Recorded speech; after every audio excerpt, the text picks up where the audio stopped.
If you could teach guys like one thing or two things about women, what would it be? What would you tell them? Don't chase. Don't chase. And don't be afraid of rejection. You know, don't be afraid of rejection.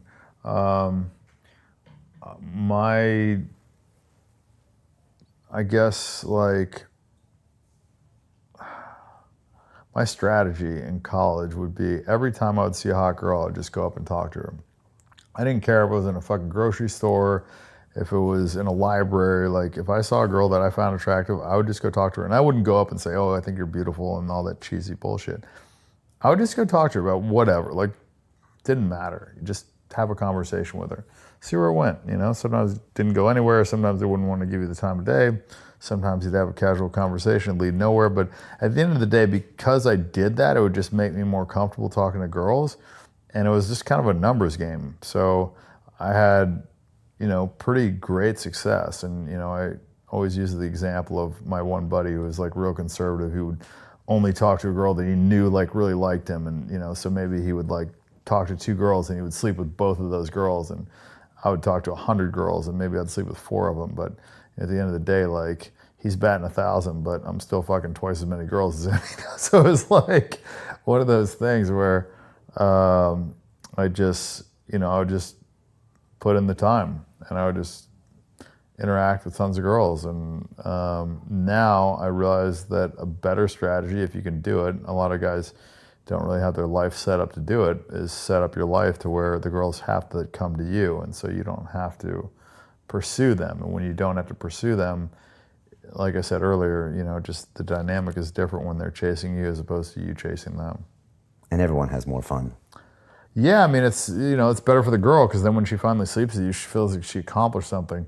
And, you know, and she's like kind of worked for it, so she's a little bit invested.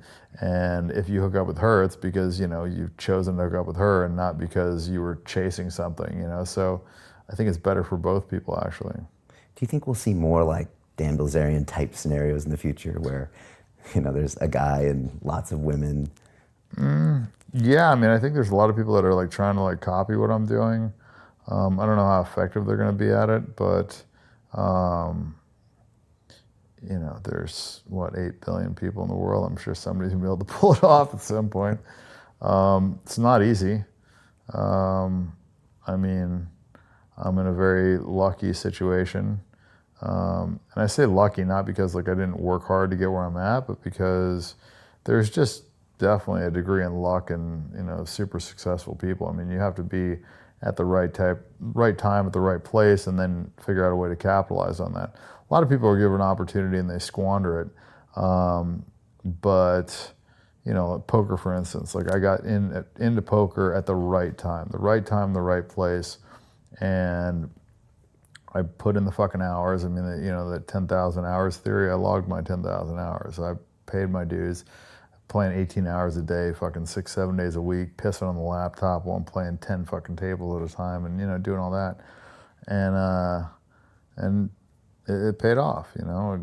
There was a grind and it sucked, but then I made a bunch of money and, you know, and I used that money to, you know, hire a bunch of staff, and now I've got, I don't know, I think I have like 90-something people working for me. So, you know, I don't have to spend any time going grocery shopping. I don't make my bed. I don't wash my clothes. I don't, you know, do any of that stuff. So all the time that I spend is on business or hanging out with girls or hanging out with friends or traveling or doing things that I want to do. So I really don't spend any time doing things that I don't want to do.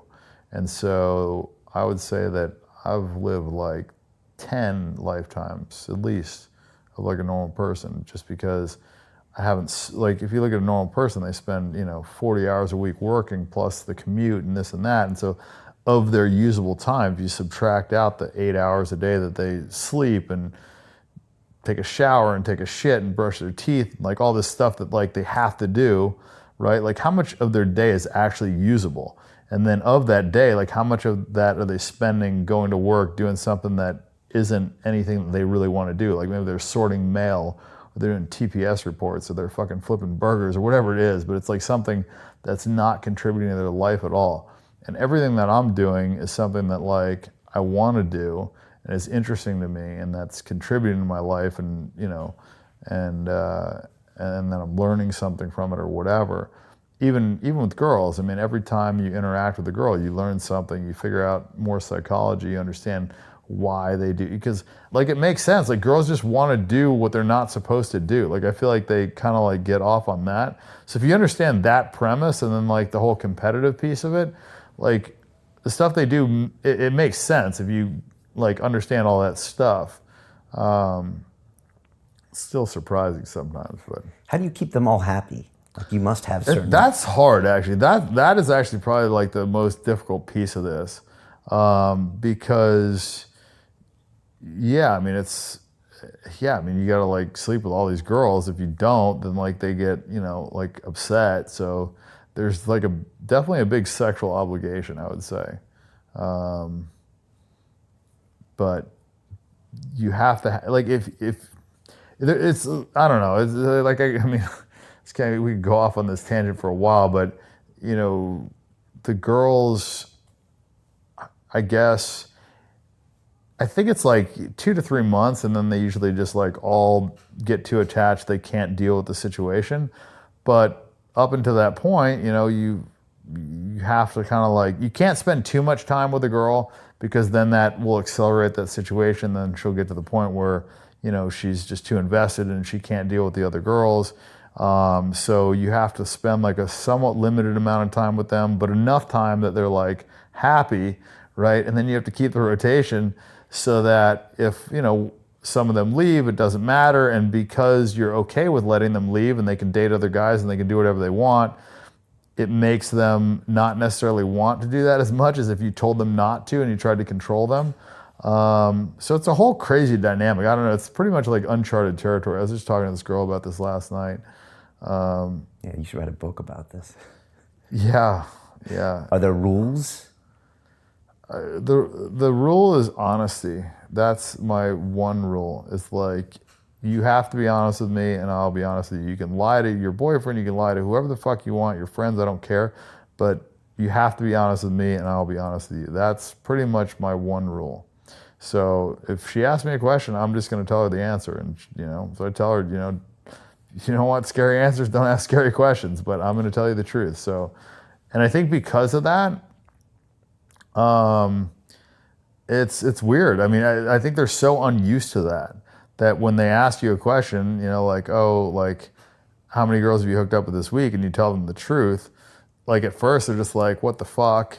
And then a part of them is kind of like a little bit relieved because they're like, fuck, like this guy's like going to be honest with me. Like I can ask him any question. He's going to tell me the truth. And I think that's like really rare. Like I don't think there's many people that are being honest. Like in LA now they have this whole sugar daddy thing where like the guy's got 5 girlfriends and the girl's got like multiple boyfriends. She's got like 4 dudes paying the same bills. So it's like if she gets a more expensive apartment, it just means that she just made 3 times more income because 4 guys are paying for that same apartment. You know what I mean? So it's like a whole crazy thing. And they're all lying to each other and it's this whole nutty situation. But yeah, I think the rarest thing is the honesty. And I think the reason the girls are okay with it, because a lot of people ask that, like why the girls are okay with it, is because of the honesty. And I would choose it too. I would choose honesty over the, possible illusion or the hope of monogamy. You know what I mean? Because if they ask me a question, they know I'm going to tell them the truth. So I think there's more value in that than in the pretense of like, I think this guy's monogamous, but I don't know, and I'm going to try and catch him cheating. And I always have it in the back of my mind, like, is he doing that? And then 2 years down the line, they find out that the guy's been cheating on them the whole time. And then they end up like an emotional wreck and, they've been deceived and they have all this animosity. I never really have like any bad breakups or any like, negative fallouts with girls. Like, yeah, sometimes like they'll implode and they'll get upset, but like I never lied to them and they never like got swindled or like sold a bill of goods. So there's never usually like any animosity at all. So, and I think that's kind of a cool thing.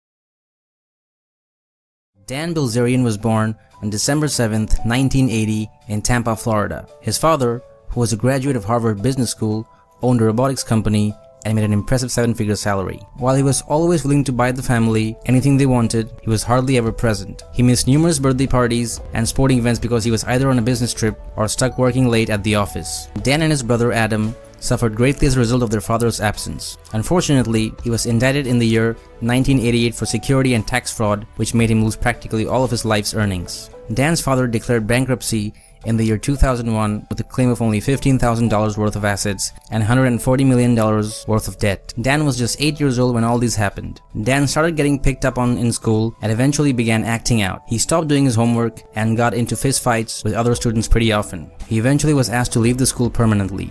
At his new school that was just a few towns over, Bilzerian had a much better experience. Things were going great for him until he brought a machine gun on school property. He had no intentions of firing the gun, but simply having it in his car was enough to get him expelled. He had to finish his senior year from home and wasn't allowed to walk for graduation. After high school, Bilzerian joined the Navy with hopes of becoming a Navy SEAL. He survived the basic underwater demolition SEAL training despite suffering from a broken leg. He continued to work hard, undergoing strenuous physical and mental tests. Just a few weeks away from graduation, he was forced to drop out of military school and forfeit his right to become a SEAL. He was discharged for fighting with one of his officers. After his time with the Navy, Dan enrolled at the University of Florida, where he double majored in business and criminology. It was during his freshman year of college that he first played poker. He funded his education with his $6,000 per month disability allowance that he was awarded due to his injuries and honorable discharge from the Navy. By the second year in school, Dan had gone broke because he could no longer gain access to his assets he was previously a beneficiary to. He was forced to sell guns at this period and later turned to the poker table. His first appearance at the poker table was in Lake Tahoe, Nevada casino, where he was seen walking into the casino with a suitcase filled with cash, looking for a game to play in. Since that time, he has been popularly referred to as the suitcase guy. He has been asked by many about the source of his money from his early poker career, but he has never clearly answered this question. Dan Bilzerian claimed that he received some money from his father Paul Bilzerian in a trust, but refuses to specify the amount or the specific role that the fund has played in starting off his gambling career. Many people believe that the trust fund money is what he used to start off his career as a professional player, while some others believe that Dan Bilzerian net worth has been made already before he had access to his trust fund. In 2009, he participated in the World Series of Poker main event for the first time. He played against professional poker players like Phil Ivey and Joe Cada. He finished in 180th place and won $36,000. It was that performance that led to a sponsorship from Victory Poker, an online card room that is no longer in operation. In exchange for $1 million, Bilzerian agreed to wear a Victory Poker uniform for all the tournaments he competed in. He also appeared in several commercials to promote the company's name. This could be you. Money, nice watches, badass cars, girl, Victory Poker. All you gotta do is submit a 1-minute video and you could be like this. Despite his efforts, Victory Poker crumbled just after his 1-year contract with them had ended. Since then, Bilzerian had dedicated most of his energy to cash games. Through a series of high-stakes cash games, he was able to turn a $750 investment into over $187,000. Dan was recognized as the funniest poker player on Twitter by Bluff magazine. He is also dubbed the king of Instagram by his Instagram followers. Dan has been involved in a number of public stunts. One of such stunts was when he wagered $400,000 on a drag race with his attorney.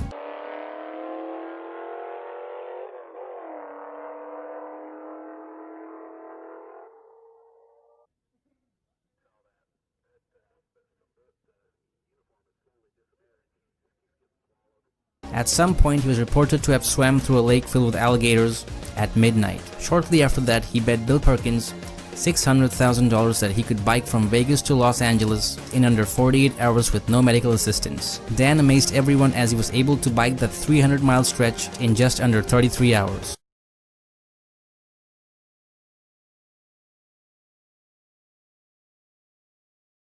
Prior to starting his race, he was trained by professional bike racer Lance Armstrong, who agreed to coach him in exchange for a $25,000 donation to his child cancer charity. He also reportedly fired at an RV in the desert with his .50 caliber machine gun until the RV burst into flames. In a moment of madness, Dan has flipped a single coin for $2.3 million of chips and lost at the game. He is a popular Instagram celebrity with more than 16 million followers, with many more additions on a daily basis. Dan became highly popular on Instagram thanks to his uploads which highlighted his spectacular playboy lifestyle. With his crazy lifestyle, Dan has experienced 3 different heart attacks even before he reached the age of 32.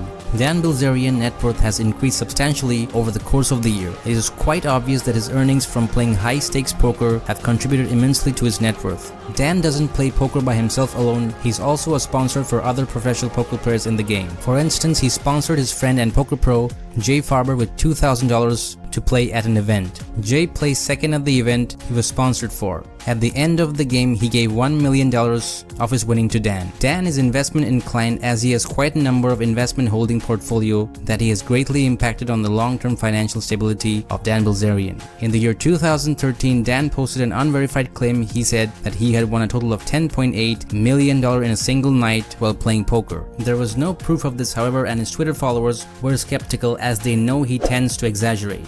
According to him, he's no longer playing poker with poker pros but with billionaires in high-stakes private games. He also went further to claim that the highest he has ever lost in a single game was $3.6 million. Dan Bilzerian has built a reputation of himself as one of the most famous faces of high-stakes professional poker player. He loves fame and doesn't miss a chance to push his image over the edge whenever he has the opportunity. He's also very famous for making lofty claims that many poker analysts believe are fraud. He had once made a claim to have put almost his whole net worth in a single poker game and he had won big, a statement that seemed quite absurd to many poker analysts. His fellow professional poker players as well as the poker analysts have punched holes in this claim, stating that Dan was trying to cover up for his fraud. According to some people, Dan Bilzerian net worth is not singly from his own earnings but from the fund acquired by his imprisoned father. According to Doug Polk, a fellow poker pro, a lot of funds were reported missing after his dad was convicted and asked to pay about $60 million in fine. Instead of paying the whole money, Paul Bilzerian paid only a few $1,000,000 and could not account for the rest of the money.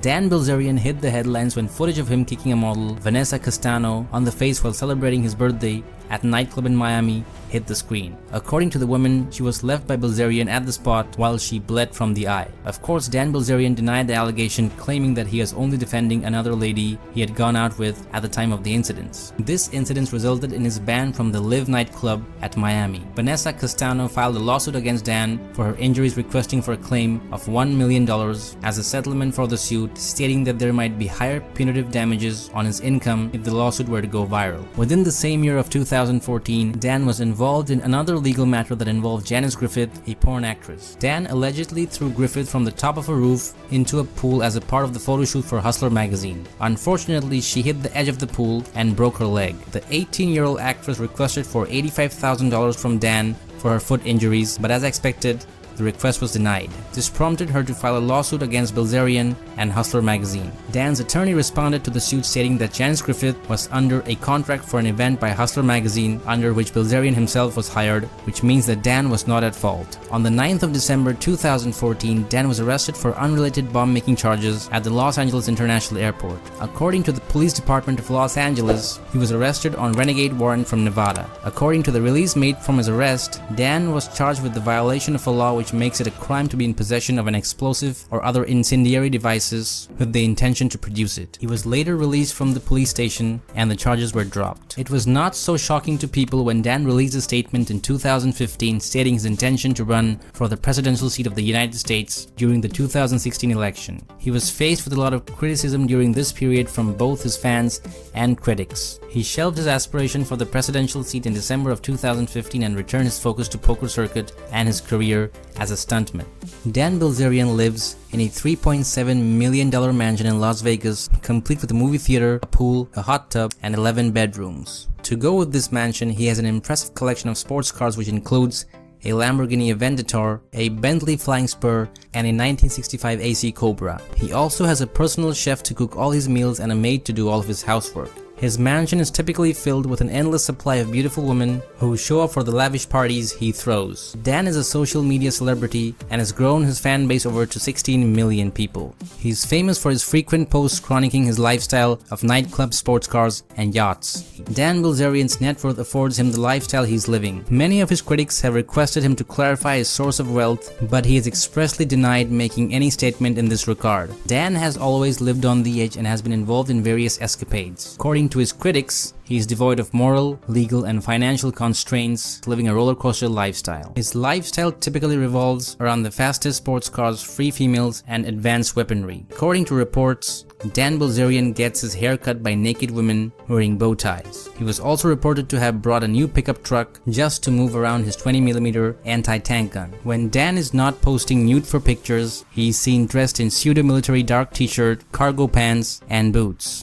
Dan's health has experienced some big blows, with him suffering 3 different heart attacks. His recent attack was attributed to him resulting from his overly ambitious poker schedule, sex, booze, and jetting between Hawaii and Las Vegas. Dan Bilzerian has been reported to have tons of guns in his home. As the report said, there are loaded guns casually left in almost every room in his house. Before a visitor would be allowed into his home, they will be stopped by security who will educate them about the weaponry and the reason that they must not touch the weaponry for any reason whatsoever. Apart from poker games, he has also made appearances in quite a number of films, among which are Olympus Has Fallen, The Other Woman, Equalizer, and Lone Survivor. Dan Bilzerian started the Robin Hood project that was used to give money to people who are in need of financial assistance. He is willing to donate $10,000 per person, as any donation larger than that is taxable in the United States. One of the first person to benefit from this project was a woman who lost all of her limbs in a bad car accident. Dan Bilzerian also hosted a poker tournament in 2015 to raise money for brain research. The tournament took place inside his Las Vegas home and cost